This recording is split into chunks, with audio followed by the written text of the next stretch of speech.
Kahit sabihin na mali ako, alipin mo o bihag mo, ako'y iyong-iyo, kung pag-ibig lang ang Hello mga ka-idol! So ngayon, meron akong ituturo sa inyong kanta, no? So yung title pala nitong kantang ituturo ko ngayon sa inyo ay yung Gusto Kita by Gino Padilla. So napakaganda ng kanta na to mga ka-idol, no?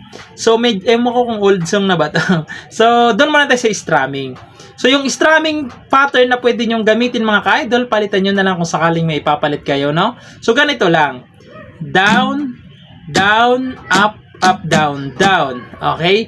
Pag nasa loob naman ng open close parenthesis, ibig sabihin yung strumming nyo doon ay dalawang down lang. Okay?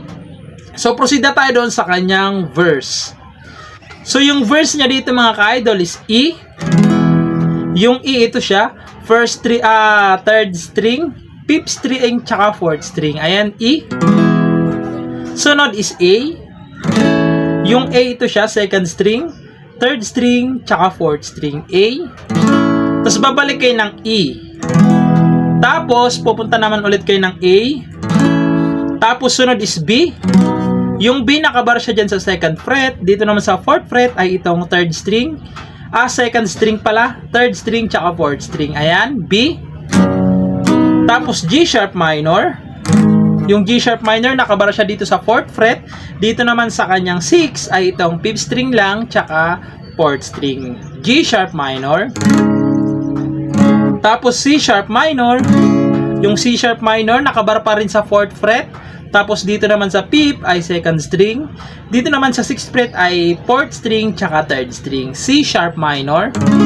Tapos pupunta kayo ng F sharp minor. Yung F sharp minor, ito siya. Nakabar sa 2nd fret, tapos dito naman is 5th string, tsaka 4th string lang. Ayan, F sharp minor.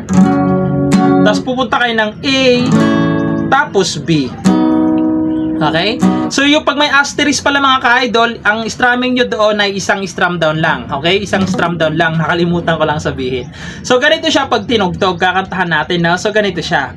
Gusto kita, sa puso ko'y ikaw lang ang mahalaga. Pilitin mang limutin ka ay hindi ko magagawa. Parang alipin mo ang isip at damdamin ko. So isang strum down lang doon sa pag may asterisk, no? So, sa second verse, same lang naman, kakantahan ko na lang, no? So, ganito siya. Sa second verse, gusto kita, pagkat ang kilos mo'y sadyang ibang-iba. Mahinhin at malambing pa, katangi ang di mo sadya. Pag-ibig ko to, hindi na magbabago pa. Tapos papasok na doon yung chorus.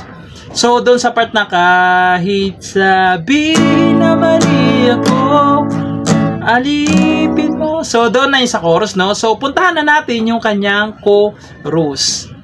So sa chorus niya naman mga ka-idol ay A.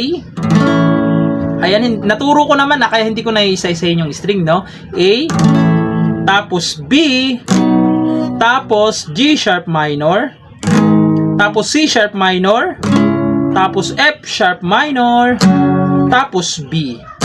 Pagkatapos niyan, pupunta kayo ng G sharp minor, C sharp minor, tapos F sharp minor, tapos A, tapos B, tapos E.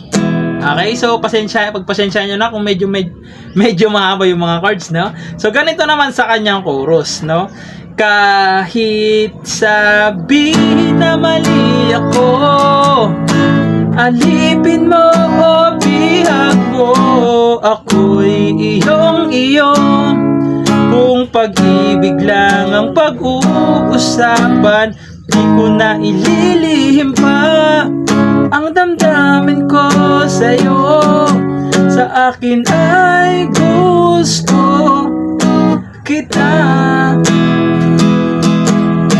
Tapos Tapos papasok lang ulit yung kanyang third verse. So same lang lahat yan mga ka-idol, yung verse 1, verse 2, verse 3, same lang yon, pati yung kanyang chorus, no? So pagpasensyahan nyo na yung pagturo ko kasi parang medyo magulo, no? So ayun lang and bye-bye!